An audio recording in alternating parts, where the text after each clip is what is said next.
Hi, I'm Kat. I think most of you know me by now. I'm having so much fun here, so thank you to everyone who put this together. Hopefully I won't bore you too much, but I wanted to tell you a little bit about my story, and it's starting with a quote. Success in life means living by your values. This is a quote by Dr. Russ Harris. Success in life means living by your values. The most important lessons I've learned on my recovery journey so far are figuring out what my values are and how to live by them. When I was using substances, the thing I thought I valued the most was getting high, but what I didn't realize was that what I was really trying to do was to escape from reality and not deal with pain. So the underlying issue was really that I needed a way to fix my trauma and feel better about myself and about my life in general. But using substances was only a temporary band-aid that usually cycled around to causing even more damage and pain. Yes, maybe I got something from being high, but meanwhile my life was falling apart around me. Being high was just wasting time out of me being a productive person while simultaneously destroying everything. I lost money to being high, I lost friends to being high, I lost my home to being high, I lost my family to being high, and I lost custody of my son to being high. Everything I truly cared about was taken away from me. It was just even more damage on top of the damage that I was trying to feel better from. The truth was that being high was just a symptom of the trauma that I had experienced in life, but in all actuality, it ended up just adding to my list of traumas by putting me in situations that I never wanted to be in, but had to be in to get to my fix. It wasn't until I could start to deal with my traumas and heal from them that I would begin to figure out that living my life as an addict was not going to take me anywhere or fix anything. It would only add to the pain. I'd like to be able to say that once I lost everything, that I woke up and realized the error of my ways and was able to change, but that's not the truth. When I thought I had hit my rock bottom by losing custody of my son, instead of turning around and deciding to do the right thing, I dragged myself even lower into the pits of despair. It took me months of running around, living my daily life just around numbing the pain to finally reach a breaking point. And the sun didn't just come out and shine on me and give me a great big revelation. Hey, time to stop doing drugs. No, my wake-up call came in the form of handcuffs, no bond, 4 felonies. Every day that I was in jail, there was talk about drugs. We glorified them, we talked about how much we used to do, how much we could do, how much we were going to do when we got out, and made plans to meet up to get high with our new friends. But every night I went to sleep thinking about my son, and why instead of being cuddled up with him in our big bed at home, I was alone on a metal cot and he was without me too. When the antics of jail life wore off every day, I was left to deal with the anxiety of the separation from him, and it was so much to bear. I truly thought I might die from my broken heart. I felt the ache of sadness throughout my whole body, and I had nothing to numb me now. So I began to learn to live every day, still in jail, just thinking about the choices I would have before me when I finally got out. The most important choice being, would I go back to drugs? I knew at that time that even though I had technically been clean for a few months because I was forced to be, that my mind was still not ready to be sober. Even if I wanted to be sober, the cravings were so much that I thought there's no way I'm going to make it. I knew that if I didn't take some kind of action, I'd end up high again. It would follow me. So finally, when I was getting ready to be released after 5 months in jail and 3 months in a state hospital, I made the decision to go straight to rehab, and it was the best decision I ever could have made for myself. I learned so much. What I initially thought would come down to common sense, drugs are bad, so don't do them, actually ended up being so much more than that. I learned new ways to cope with my pain and new strategies for living in wellness. I learned steps to take to make my life better and to make myself better. I learned that I was not alone. I learned to change my people, places, and things, and no matter what, to keep doing the next right thing. And I learned what my values really are and how to live by them. I value love, family, friendship, honesty, and kindness. I value learning, teaching, and sharing. Another great thing that happened to me while I was in rehab was that I was introduced to what being a peer recovery specialist means, and now I'm able to encompass all of my values into my career. Being a peer recovery specialist means that I acknowledge that I've experienced significant challenges in my life due to mental health, substance use, and trauma. It means that I get to use my own story to help others who are facing similar challenges. Instead of my challenges being something that would normally hold me back from great career opportunities, they're now part of what qualifies me and makes me valuable. I couldn't ask for anything better to come out of the things that I had to go through to get here. Success in life means living by your values. Now I am living my life by my values, and I feel more successful than I ever have before in my life. Thank you. So I have a slideshow and a couple YouTube videos at the end to show you. So here it is.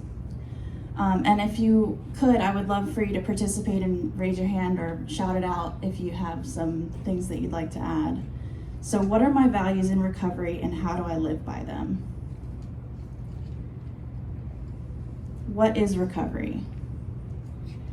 According to the Substance Abuse and Mental Health Services Administration, recovery is a process of change through which individuals improve their health and wellness, live a self-directed life, and strive to reach their full potential. So my full potential, what do I look like when I'm well? Does anyone have anything that they could say about what they look like when they're well? I'll give you some examples. Taking care of myself physically. Hygiene. What was that? Medicated, yep. Happy, great. So those are some physical things. Able to communicate clearly, listening well, speaking with intention. Able to do my daily tasks, chores, work, be productive. A positive attitude, relaxed and happy, like you said. And I socialize with others, even if it's just being open to saying hello. So the 4 dimensions that we talk about that support a life in recovery, they're health, home, purpose, and community. When I value these things, I'm supporting my life in recovery. So what are some things that go along with your health? Your health is overcoming or managing your disease or symptoms. For example, abstaining from use of alcohol, illicit drugs, and non-prescribed medications if one has an addiction problem. And for everyone in recovery, making informed, healthy choices that support physical and emotional well-being. So these are some things that I value that go along with health. Waking up every day, getting enough sleep, eating well, wearing clothes that I like, doing my hair and makeup the way that I like, smelling good, feeling physically fit. Feel free to keep shouting them out if you haven't. So then we have home, which is a stable and safe place to live. My home values: a roof over my head, a comfortable bed, comfortable with who I live with, having my children at home, things that I like in my space, like decorations. Pets, yeah, definitely. Safety, absolutely. And purpose. Purpose means meaningful daily activities such as a job, school, volunteerism, family caretaking, or creative endeavors, and the independence, income, and resources to participate in society. Some purpose values that I have are sharing knowledge, teaching, learning, making music, making art, doing my job, going to school, taking care of my children. And lastly, we have community, which means relationships and social networks that provide support, friendship, love, and hope. Community values that I have are going out with friends, making new friends, talking to my family, going to support groups. So my values, they all fall into one of these categories: health, home, purpose, or community. They help me reach my full potential. These are the ones that I listed before: love, family, friendship, honesty, integrity, kindness, learning, teaching, and sharing. So how do you live by your values? First, you have to identify them. You can define them. Remember them in daily life. You can write them down. Cut out people, places, and things that don't align with my values. And find people, places, and things that do align with my values. Commit to my values and recommit to them.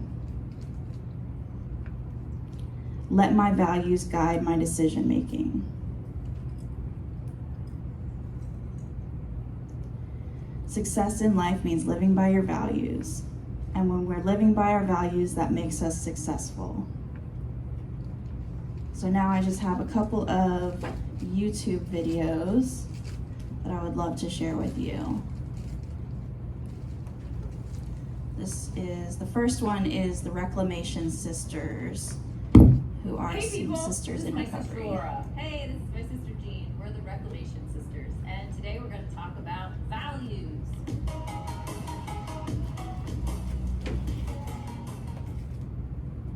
Tell us what you mean with values. Like, I know what values are, but why is it something that's so significant in your field? So if we start to look at what's important in our life and have gratitude for things, right, we can have a sense of importance in things that we're working toward purpose, right? But when we become actively involved in substance use, we give up and give away our value system. We stop paying attention to what we know to be right, what we value, what we want, because the obsessive nature of the drug makes it so nothing else matters. So if we can start to look at, what do you value? What do you want to get back to? Or what did you never have that is important to you? So if I said to you, like, what do you value? My family, honesty, hard work. Yeah, right? Yeah. So do we only have a few things, or do we really need to look at, I value gratitude, I value abundance, I value kindness, I value generosity.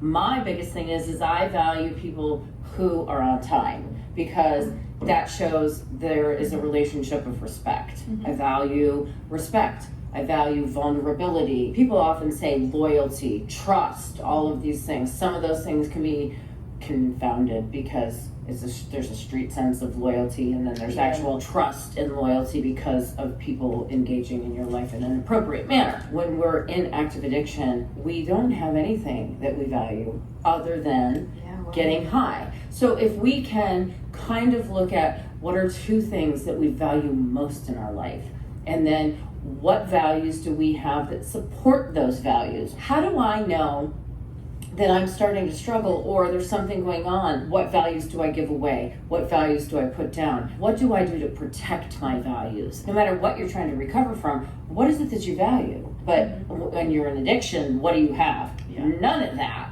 None. And I think that people need to understand that morals, ethics, and principles are different than values. Values are the compass that you lead your life by. You just throw the compass out the window and you're just like wandering. But if you take that compass back and go due north in the purpose of your life, when you have purpose, then values become really, really important. And people can't shame you for falling outside of it. They need to support you in getting back to your value system. As you get back to what you know is okay, you grow in what else is important as a value system. If you really want to get to know who you are or what you're struggling with, make a list of what's important to you and make a list of values. When did you drop the bucket that you carry your values in? When did you walk away from everything that's important?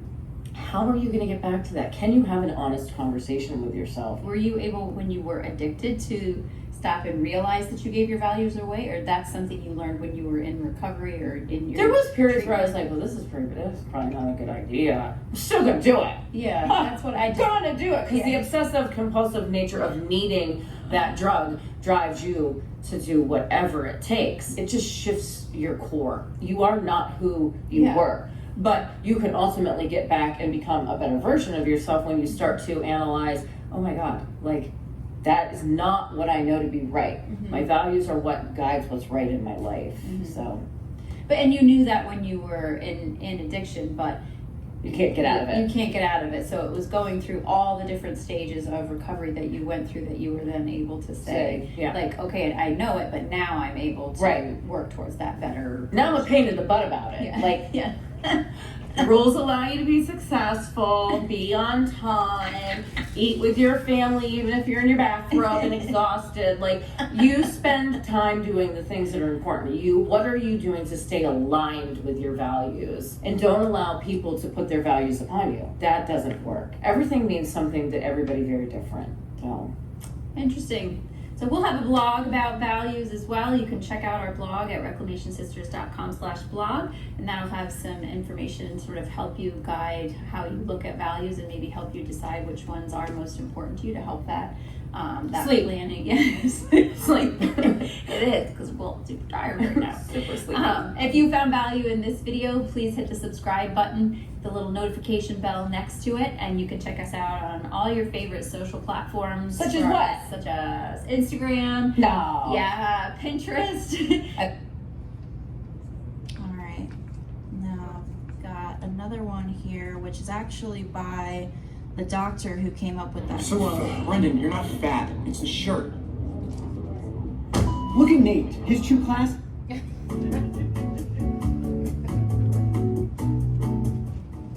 Society tells us the way to be happy is to achieve our goals.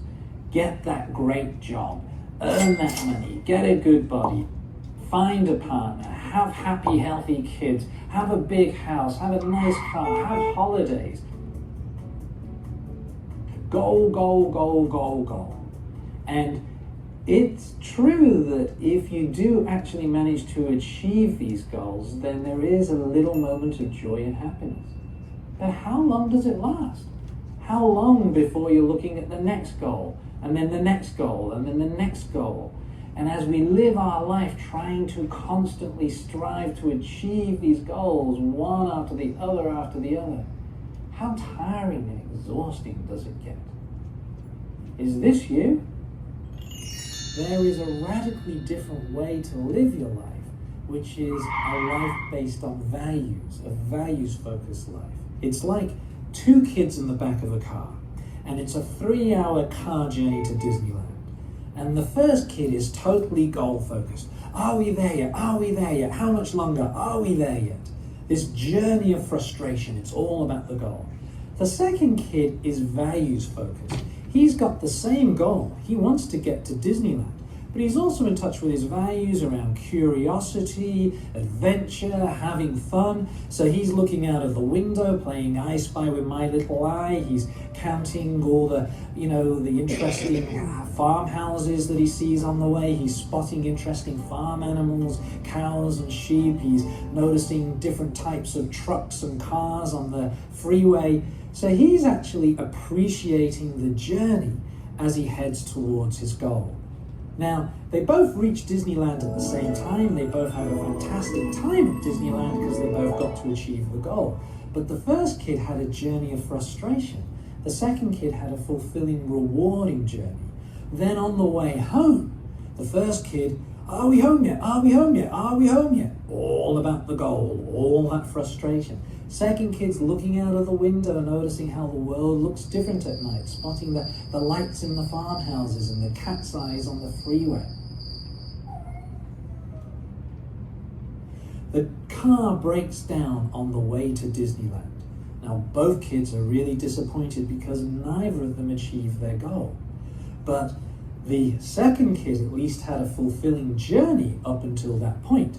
Now, when the pickup truck arrives to tow them home, the first kid, oh, it's not fair. I want to go to Disneyland. How long before the car gets repaired? It's not fair. It's not fair.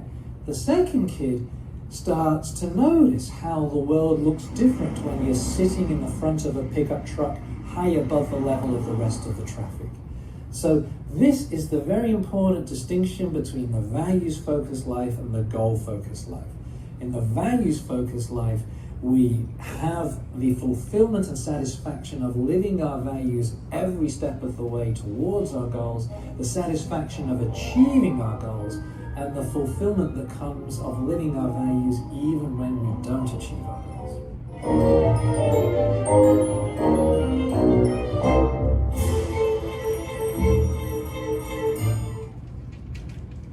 matter what. All right, and this last video is a guy called Sadhguru on redefining success.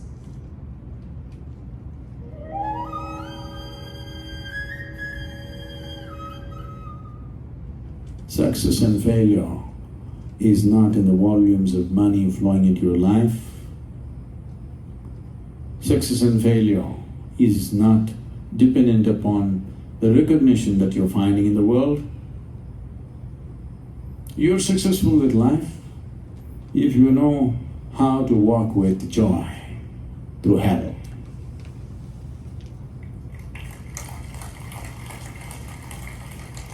Meltdown is not hell, don't. I know there is a certain amount of global warming involved, but it's not as hot as hell, not yet. It's not bad at all, it's very good. I'm sure you can do with less food, smaller house, smaller car, or walking is great, you know.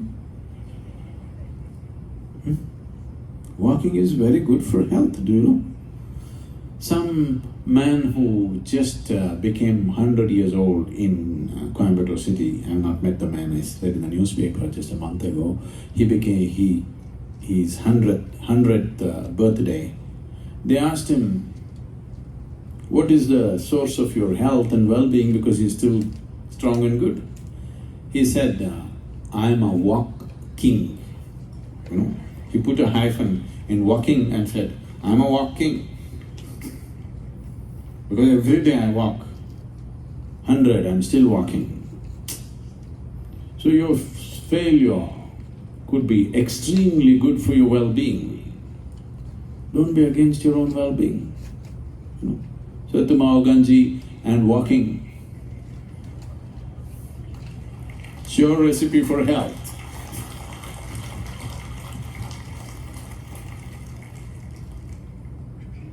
There is no such thing as failure. Failure is an idea, because success is also a stupid idea. Your idea, what is success and what is failure, isn't it? Instead of trying to change the world, change your idea. Isn't it easier? If you just change your idea of success and failure, everything is great, isn't it? If you were a beggar on the street, today, if you could walk into the restaurant, eat a masala dosa and pay 10 rupees bill, this would be the height, the peak of your success. Isn't that so? So, you've gotten trapped in social situations. And it is not even your idea. Why am I crediting you with this? It is somebody's idea of what is success, isn't it? Don't become a slave to somebody's idea. At least have your own idea. You have no idea of your own. Don't deceive yourself. Every idea, every thought, every emotion, every value that you have is picked up from somewhere. And it rules you from within. It rules you from within. Your religion, your society, your culture has trained you to believe that this is it. So the first and foremost success is that you are not a slave to anybody's idea. This is success. Whatever the situation of life, you're alive means you're successful, isn't it? No?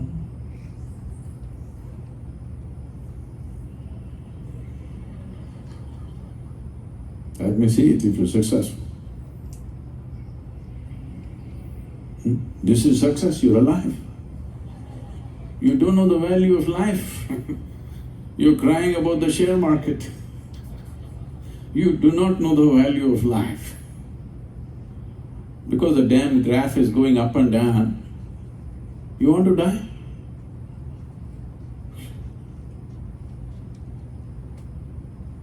No, but I lost so much money. There is no such thing. These are all social things. These are not existential things. We created the society for our well-being, not to take our lives. Yes?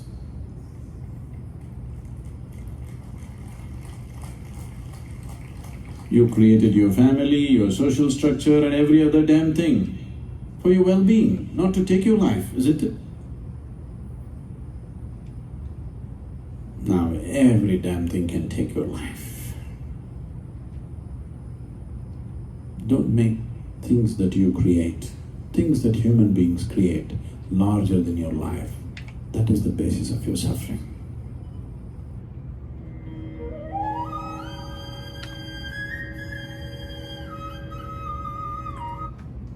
All right, thanks for your time.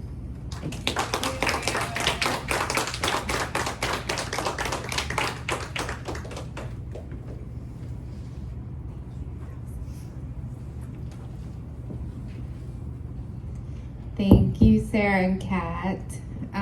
We have a break now for a bit. There are snacks in the back.